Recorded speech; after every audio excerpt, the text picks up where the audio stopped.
Hello friends, தேங்காய் சேர்க்காம ஒரு சுவையான ஹெல்த்தியான சட்னி பார்க்கலாம் வாங்க. இட்லி தோசை ரெண்டுத்துக்குமே நல்லாயிருக்கும். தேங்காய் சேர்க்காமல் அரைக்கிறதுனால இது டின்னருக்கு ஏற்ற சட்னின்னு சொல்லலாம். வாங்க என்னோடய செய்முறையை பார்க்கலாம். அதுக்கு தாளிப்பு கரண்டியில் ஆயில் சேர்த்துட்டு ஒரு 2 கைப்பிடி சின்ன வெங்காயத்தை அதில் சேர்த்துக்குங்க.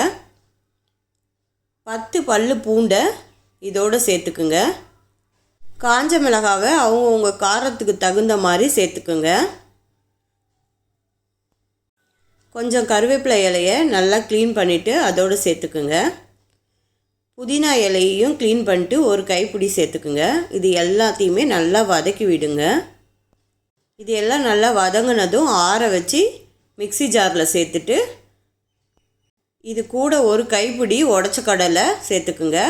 உப்பு தேவையான அளவுக்கு சேர்த்துட்டு தண்ணி கொஞ்சம் மிக்ஸ் பண்ணி நல்லா பேஸ்ட்டு பதத்தில் நைஸாக அரைச்சி இந்த மாதிரி எடுத்துக்குங்க. இப்போது சட்னியில் தேவையான அளவுக்கு தண்ணி மிக்ஸ் பண்ணிக்கோங்க.